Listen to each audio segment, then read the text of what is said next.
장 1절에서 16절까지 우리 서경득 장로님과 함께 교독하겠습니다.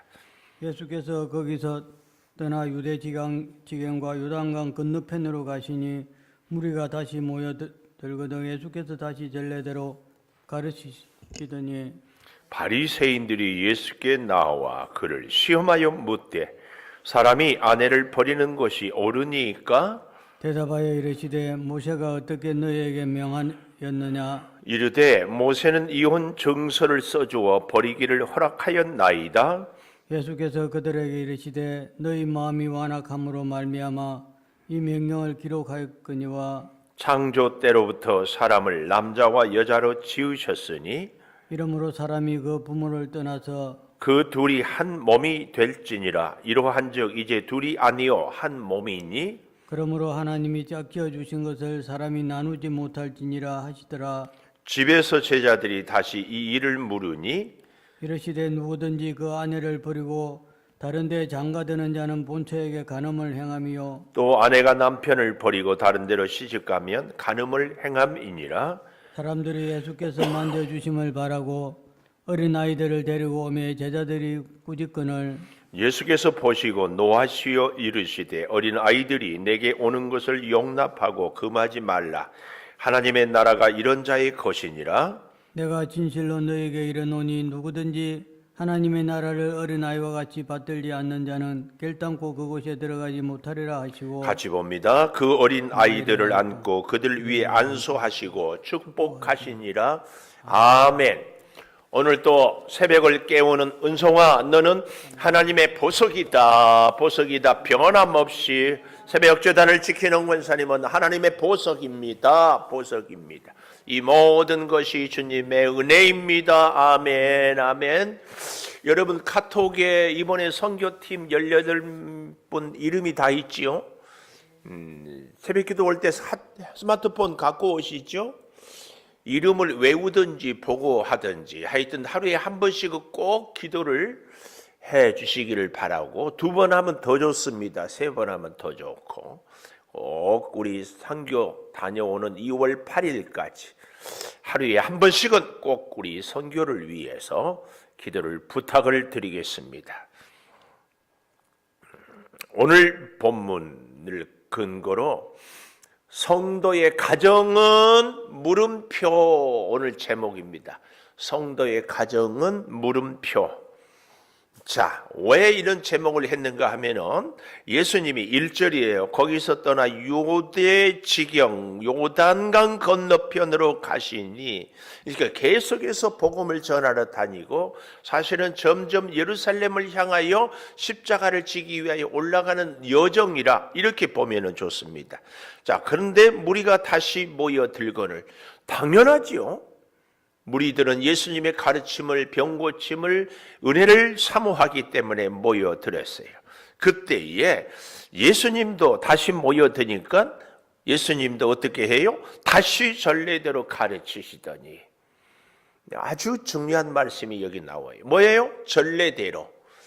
오늘 저와 여러분, 예수님은 전례대로 가르치시고 우리는 전례대로 기도하고, 성공하는 사람, 복받는 사람은요, 성공하는 습관이 있고 복받는 습관이 있습니다. 근데 우리는 성공할 수 없는 습관을 갖고 성공을 꿈꾸면 안 되겠죠. 하나님의 복을 받으려면 어떻게 해요? 하나님의 복을 받는 습관. 예수님은 전례대로 가르치고 우리는 전례대로 기도하고, 아멘. 전례대로 이렇게. 자, 이렇게 우리가 예수님이 가르쳤던 그 전례, 그 습관 우리도 갖는데요. 이렇게 하나님의 일을 하고 있는데 2절에 보니까 바리새인들이 예수께 나와 그를 시험하여 묻되, 이 시험, 우리가 당하는 시험이 어려울까요? 예수님이 당한 시험이 어려울까요? 우문현답. 저의 질문이 정말 어리석지요. 말할 수 없이 예수님이 어렵지요, 시험이.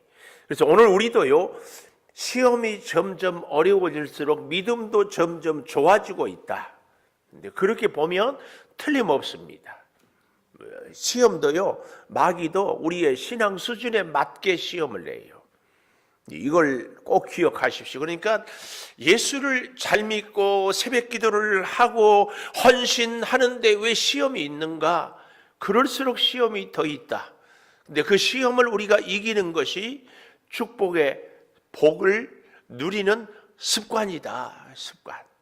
근데 그 시험은 우리는 기도로 이길 수 있는 줄을 믿습니다.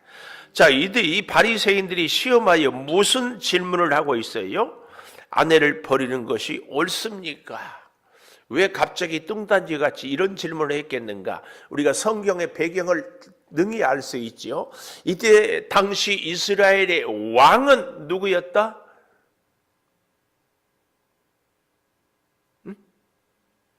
헤롯. 예수님이 태어날 때 헤롯은 헤롯 대왕이라면 헤롯 대왕이 죽고 나서 이스라엘을 세 개, 우리로 말하면 경기도, 충청도, 뭐 이렇게 경상도 이렇게 나눈 것처럼 나누었는데 그 중에 한 왕이 헤롯 안티파스, 그 왕을 헤롯이라고 흔히 부르고, 그 다음에 그의 이복 동생 빌립이 있었잖아요. 근데 빌립의 동생의 아내를 이렇게 취하잖아요.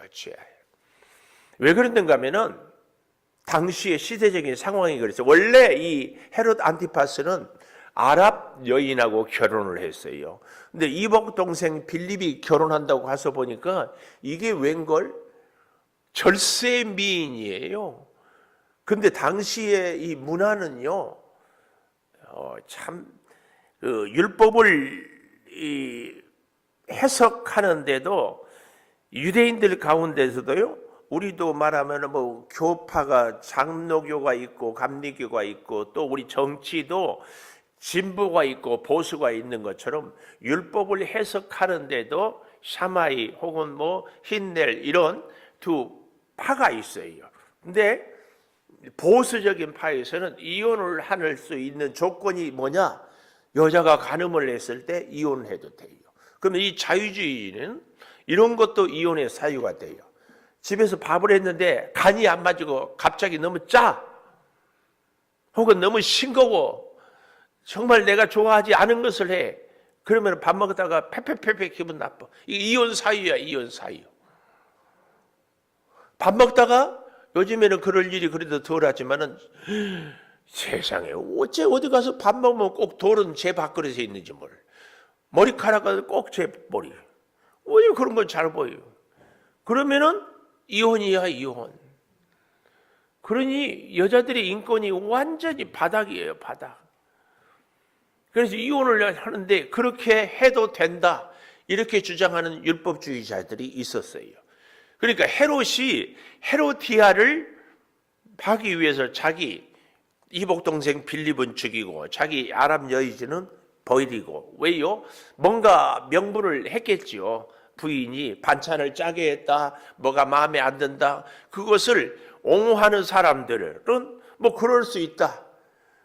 반대하는 사람들은 말이 안 된다. 이것이 온 나라 안에 다 되었어요. 근데 이것을 보고 제일 견디기 어렵고 제일 견디지 못한 사람이 누구예요? 세례 요한이. 그래서 어떻게 그럴 수 있습니까? 그러니까 듣기 싫으니까 어떻게 해요? 감옥에 가두어 버렸어. 그런데 자기의 이 딸이, 그러니까 헤로디가 데려온 이 딸이 춤출 때에 소원을 말하라, 나라의 절반도 주겠다. 그러니까 요한의 목을 달라고 해서 결국 목베어 이렇게 죽이잖아요. 이러고 나니까 아무리 옛날이지만 백성들이 서로 난리 났어요. 이것이 온 나라의 얘기거리였어요. 얘기거리. 우리는 뭐가 얘기거리예요? 정치, 대통령이 누가 되느냐, 뭐 하느냐, 그런 것처럼 도대체 이런 난리가 났어요. 그러니까 바리새인들이 예수님께 와서 물어요. 아내를 버리는 것이 옳습니까? 이것은 이 문화적인 배경 가운데 있는 다들 관심사의 질문이다. 그런데 이 질문의 의도가 뭐예요? 2절에 보니까 시험하여. 왜요? 결혼을 버리고 해도 된다 그러면은 모세의 율법에 이혼하면 안 된다 했고, 그러면은 또 안 된다 그러면은 헤롯 왕이 지금 실세가 권력이 그러고 있는데 이쪽에서, 그래서 이러지도 저러지도 못할 그런 입장이에요. 우리도 가끔은 이렇게 애매한 곤란한 질문을 받을 때가 있잖아요. 그럴 때는 답을 그렇게 해야 됩니다. 거기에 대해서 많이 고민한 것 같은데 나한테 묻지 말고 나한테 묻는 당신 생각은 어떠냐고 이렇게 물어보는 것이 지혜 중에 한 가지입니다. 예수님은 여기 뭐라고 얘기합니까? 3절 대답하여 이르시되 모세가 어떻게 너희에게 명하였느냐. 하나님의 말씀, 저 아래 9절 하나님이 짝지어 주신 것을 사람이 나누지 못할지니라. 이렇게 답을 하면 좋을 것을 하나님의 말씀이라고 하지 않고 모세가 너희에게 어떻게 명하였느냐 이렇게 묻고 있어요. 그러면은 모세의 말과 하나님의 말을 약간 이렇게 다르게 이렇게 하는 뉘앙스를 풍기잖아요. 물론 모세에게 하나님이 주셨던 말씀이기는 하지만은 요 차이를 좀 아는 것이 우리에게 필요합니다. 왜냐하면 이혼 증서를 써서 주고 이렇게 하라고 하니까 이 못된 남자들이 이혼 증서를 어디다 쓰냐면은 그 옛날에는 파피루스라는 이런 종이 오래 삼을 수 있는 또 혹은 그 뭐지요? 짐승의 가죽에다가 이렇게 써가지고 주는 게 아니라 아주 그런 것 보면 나뭇잎에다가 몇월 며칠 나는 누구하고 이혼한다 이렇게 써요. 그래서 앞으로 이 여자는 결혼하지 않는 자유의 몸이다. 근데 그 나뭇잎이 조금 지나면은 바사져 버리기도 하고 간직이 어려워. 그러면은 문제가 생겨요. 이혼 증서가 없으면은 뭐가 돼요? 옛날 남자의 또 소유물이 되는 거죠. 그래서요, 다시 결혼할 수도 없고 어디 뭐 할 수도 없고 그래서 어떻게 돼요? 심지어는 더 못된 남자들이 그러고 그 여자를 어디다 사창가에 팔아먹는.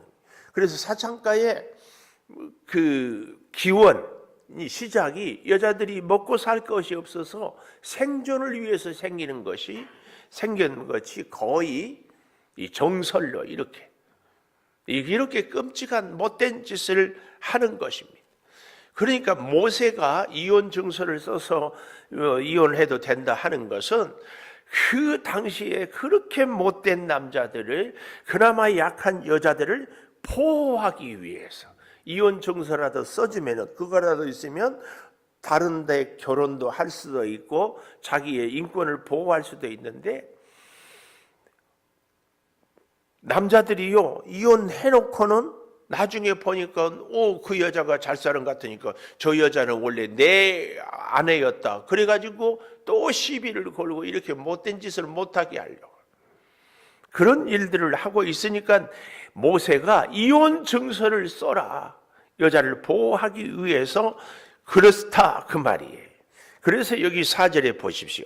모세는 이혼 증서를 써주어 버리기를 허락하였나이다. 그런데 예수님은 그렇게 써준 것이 왜냐? 너희 마음이 완악함으로 말미암아 이 명령을 기록하였거니와 조건절이잖아요.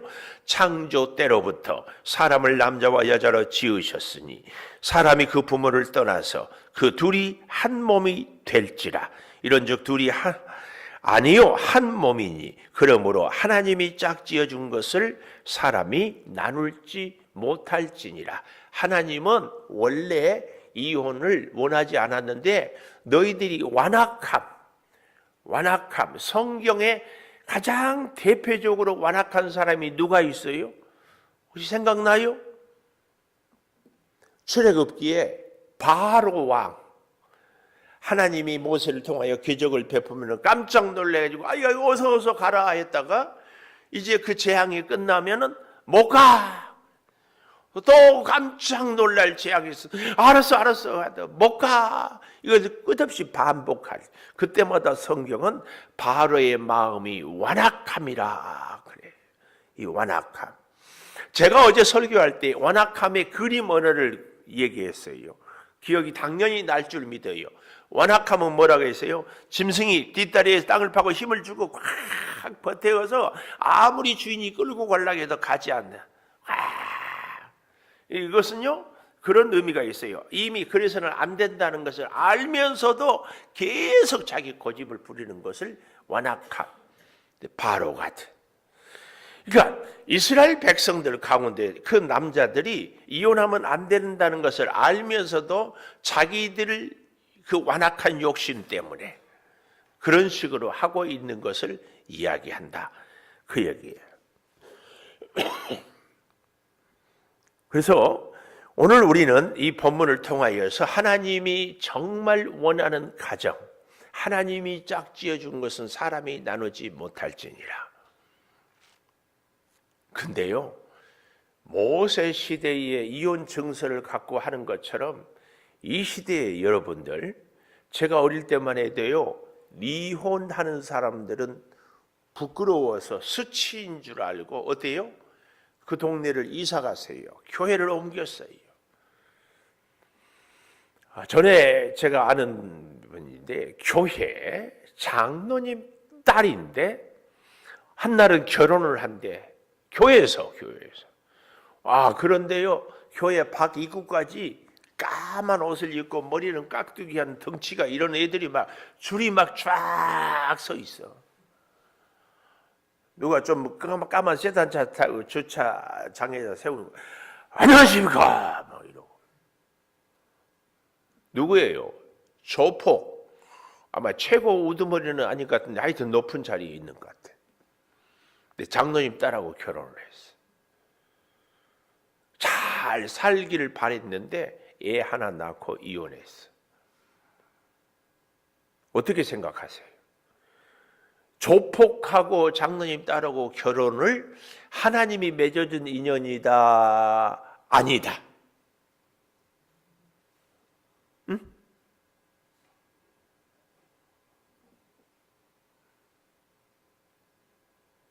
이렇게 물으면은 제가 가르쳐 줬잖아요. 목사님은 어떻게 생각하세요? 이렇게 물어보라니까. 성경은요, 하나님이 짝지어 준 것을 사람이 나누지 못할지니라. 여기 있잖아요. 9절에 그러므로 하나님이 짝지어 주신 것을 사람이 나누지 못할지니라. 우리의 결혼은요, 반드시 기억해야 됩니다. 하나님이 짝지어진 결혼이 될 수 있도록. 그래서 기도를 많이 해야 됩니다. 우리 자녀들을 위해서도요, 이 시대에는 결혼을 안 하는데 결혼을 할 수 있도록 많이 기도해야 됩니다. 하나님이 짝지어준, 하나님이 세운 가정이 되게 해달라고. 근데 이 말을 이렇게 바꾸면 안 될까요? 9절의 이 말씀을 사람이 짝지은 것은 하나님은 나눌 수 있다. 어떻게 생각하세요? 못된 인간들이요, 와, 결혼을 했는데 돈은 안 벌어다 줘. 남자가. 그리고 여자가 좀 이렇게 뭘 하면, 전에 있는 교회에서도 보니까요, 미용실을 하는데 그 여집사님이 키가 이렇게 작아. 근데 미용실 해가지고 또 돈을 벌어. 그러면은 이 남편은 결혼했는데 맨날 돌아다니다가 와, 그러면 돈을 이렇게 감추어 모아놓으면 어떻게 찾는지 찾아가지고 또 나가. 그러고 안 주면 주워 패. 그래도 어떻게 해가지고 살림을 하고 집을 사고 그러더라고. 그런 인간들하고 사는 것이 하나님의 뜻이요, 안 사는 것이 하나님의 뜻이요. 가만히 있지 말고 목사님은 어떻게 생각하세요? 이렇게 물으라니까. 어떻게 생각하세요? 사람이 짝지은 것은 하나님이 나눌 수 있다 없다. 속아서 신천지 교인하고 결혼을 했어. 이혼해야 된다, 안 해야 된다?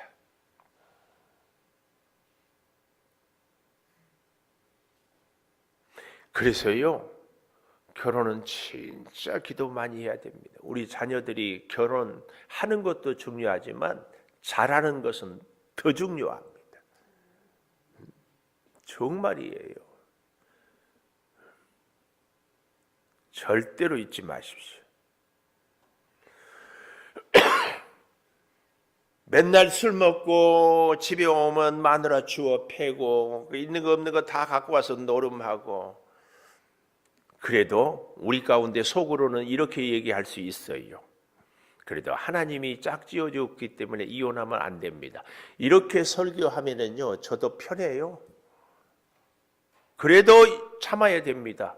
간단해. 그런데 입장을 바꿔놓고 제가 어제 공감 얘기했죠. 공감. 공감은 뭐가 공감이라고요?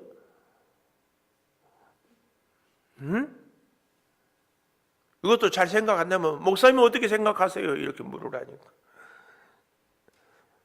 나하고 입장이 달라. 형편이 달라. 그런데 그 상대의 입장에서 아 그럴 수도 있겠구나. 아 그렇겠구나. 이게 공감이라니까요. 그러니까 무슨 얘기를 제가 여러분에게 드리고 싶은가 하면은 날마다 그 조폭 같은 인간한테 얻어 터지면서 돈은 뺏기면서 돈도 벌어다 주고 않으면서 그렇게 하면서 당신이 살아보세요. 물론 내가 결혼을 그 선언서 인간하고 했기 때문에 내가 책임을 져야 되겠지만 우리는 그렇게 생각을 해봐야 됩니다. 그래서 절대로 이 얘기하는 겁니다. 이혼하라는 얘기는 아니에요. 예? 이혼하라는 얘기는 아닌데 우리가 주변에 그런저런 모습으로 이혼한 사람들에 대해서 색안경 끼고 보지는 마라. 우리 같으면 12번도 더 했을 거예요. 아니 미안해요. 우리라고 했어. 여러분들은 다 참고 사는 것 같은데 네 잘 기억해야 돼. 사람이 짝지은 것은 하나님은 나눌 수 있다. 네, 감히 그렇게 얘기를 적용을 이렇게도 하고 싶어요. 목사님 진즉 얘기해 주지. 그럼 난 젊은 날에 이혼했을 때 아이고 그런 소리 하지 말아요.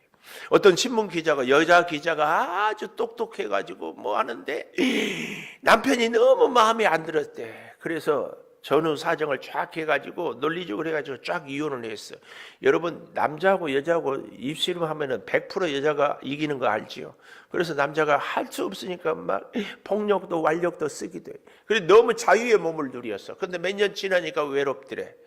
그래서 다시 결혼을 하려는데 결혼정보회사에다가 자기 자신의 나이, 자기 자신의 직업, 자기 자신의 여러 가지 형편과 좋아하는 스타일, 그리고 자기가 원하는 이상형 컴퓨터 해가지고 엔터 키를 쫙 눌렀더니 누가 나타났다?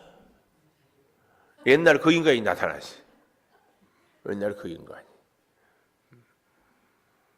그래서 우리는 어떤 면에서는요, 지금 내 마음에 안 든다고 하는데 그 사람이 나의 이상형일 수도 있어요. 그래서요, 이 결혼에 대해서 진짜 기도를 많이 해야 되는데, 뭐 우리 자녀들이 기도하면은 좋은데 못하면 우리 부모들이라도 해야 되죠. 근데 이게 이제 이 가정이요, 굉장히 우리 성령의 충만함의 생생한 현장이 가정인 것을 성경이 여기에요. 성경이. 에베소서 5장 18절에 보면 술 취하지 말라 이는 방탕한 것이니 성령의 충만함을 받으라 그러잖아요. 성경을 찾아보십시다. 에베소서 5장 18절, 고린도 후서, 갈라디아서, 그 다음에 에베소서, 신약성경의 5장 18절, 신약성경 제 성경으로는 315페이지. 여기 보면 18절 성령의 충만함을 받으라. 그리고 시 찬송 신령한 노래로 화답하고 찬송하며 감사하며 21절 피착 복종하라. 찬송하고 감사하고 피차 복종하는 이 실천 현장이 어디냐? 바로 그 다음 22절 아내들이요 이렇게 얘기를 합니다. 그러니까 성령 충만하면 우리 한국 교회는요 뭔가 왜곡이 됐어요. 성령 충만해. 그러면 우리는 딱 뭘 생각해요? 방언, 환상 뭐 이런 거 보는데요. 그것은 우리 한국 교회에 우리가 그냥 그런 쪽이지. 성경은 성령 충만한 사람의 성령 충만의 가장 확실한 삶의 현장은 어디냐? 가정이에요. 아내들이요 그것도 여자들이 먼저 성령 충만해. 자기 남편에게 복종하기를 주께 하듯 하라. 이게 핵심입니다. 뭐예요? 신랑 되신 예수님, 신부 되신 우리 교회 성도들, 신랑 신부는 예수님과 우리, 예수님의 사랑을 받는 우리도 그리스도를 사랑하는 것처럼 부부 관계를 통하여서 예수님과 우리 관계를 설명해 주고 있다. 그 얘기를 하고 있습니다. 그래서 어떻게 얘기해요? 24절 보십시오. 교회가 그리스도에게 하듯 아내들도 범사에 남편에게 복종하라. 남편들아, 25절이에요. 그리스도께서 교회를 사랑하고 위하여 자신을 주신 같이 하라. 부부관계를 교회와 예수님과의 관계로 이렇게 설명을 하고 있어요. 그래서요, 우리의 성령 충만함의 가장 첫 번째 장소는 어디냐? 가정이에요. 여러분 생각해 보십시오. 귀신만 들려도 귀신 목소리 내고 귀신 시키는 대로 해요. 술 마시는 사람들을 술 취해 놓으면은 술이 시키는 대로 해요. 그러면은 성령 충만하면 성령이 시키는 대로 해야 되는 건 당연하지요. 성령이 술 기운만 더 못하고 귀신의 역사만 더 못하면 그게 뭐겠어요? 내 마음대로 안 되고 술이 시키는 대로, 귀신이 시키는 대로. 근데 우리는 성령이 시키는 대로 해야 되는 것은 너무너무 당연해요. 어디서? 가정에서.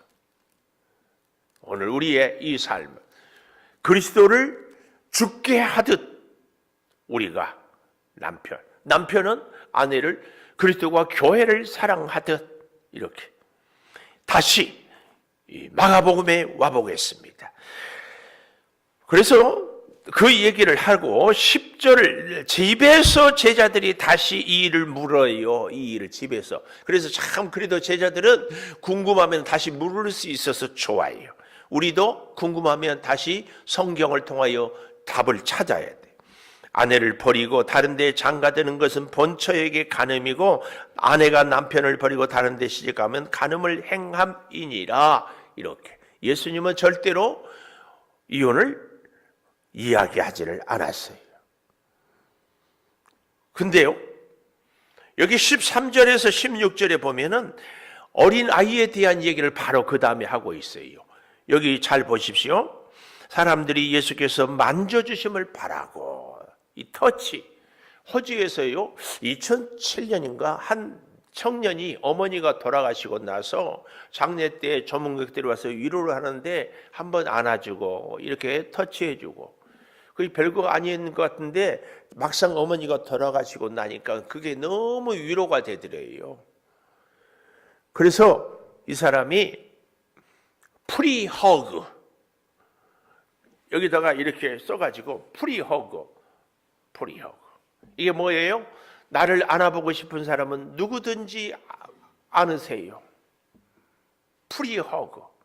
오늘 우리도요, 그냥 사랑합니다 하는 것하고 손을 잡고 사랑합니다 하는 것하고, 이것을 다른 말로 접촉위안, 이런 심리학적인 용어를 써요.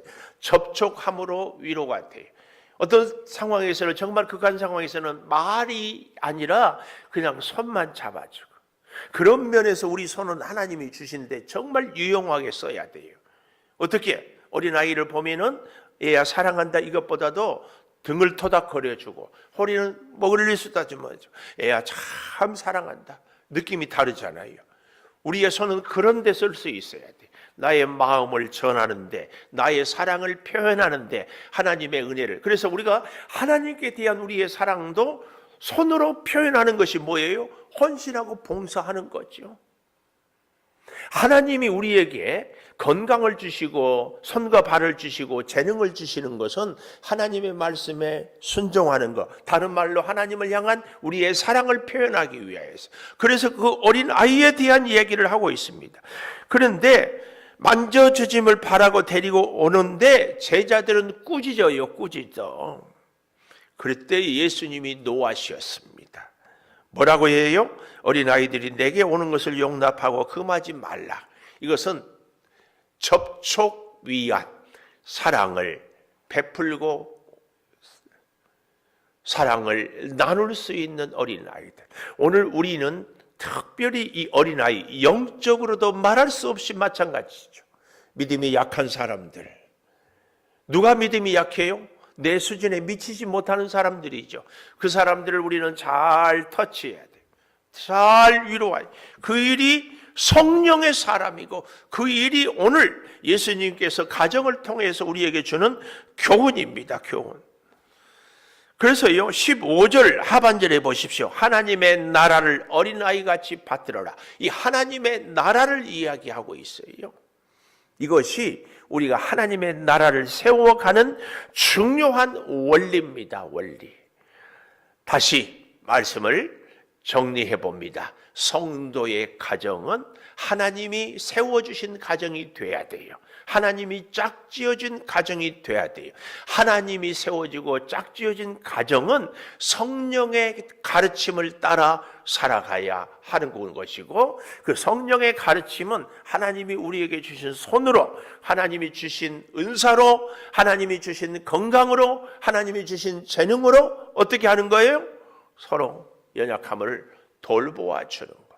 이 일을 하라고 하나님이 우리에게 그리스도와 우리와의 관계를 부부간의 관계로 통하여서 실천하고 섬기고, 그래서 아하, 예수님이 나를 이렇게 사랑해 주는구나, 나도 예수님을 이렇게 사랑해야 되겠구나, 보이지 않는 예수님에 대한 우리의 사랑의 행동을 실천을 가정에서부터 이렇게 이루는 것입니다. 기도하겠습니다. 범사에 감사합니다. 서순자 권사님 드렸습니다. 하나님, 우리 성도의 가정을 통하여 예수님과 우리 성도들의 관계를 다시 정비하게 하여 주시니 감사드립니다. 아버지, 모세는 어떻게 명하였는가?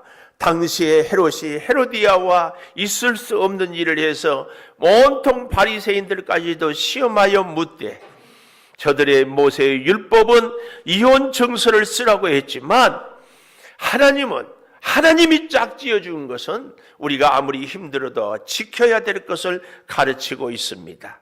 뜻밖의 이 시대가 또 우리의 연약함 때문에 하나님의 뜻이 아닌 결혼을 하고 힘들어하고 있는 사람들이 있습니다. 우리는 저들을 보고 결코 정죄하지 않도록 주여 도와주시고, 주께서 어린아이를 사랑하고 용납하는 것처럼 믿음이 약하고 영적으로 아직 성장하지 못한 우리의 이웃들을 참 사랑하고 돌보는 우리 교회가 가정이 되고 가정이 교회가 되는, 그래서 신랑 되신 예수님과 함께 살아가는 우리 온 성도들이 되게 하여 주시옵소서. 범사에 감사하며 예물을 드리는 손길을 붙드시고, 이제 특별히 구하옵나니 필리핀 선교를 위해서 주께서 지키시고, 이 선교 여행에 하나님의 뜻을 이루어가며 성령의 놀라운 능력을 증거할 수 있는 우리 선교 단원들이 다 되게 하여 주시옵소서.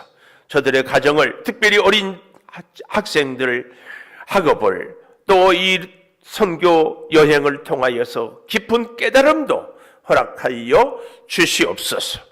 지금은 우리 주 예수 그리스도의 은혜와 아버지 하나님의 무한하신 사랑과 성령의 감동하심이 영원토록 함께 하시옵기를 간절히 축원하옵나이다. 아멘. 기도하십시오.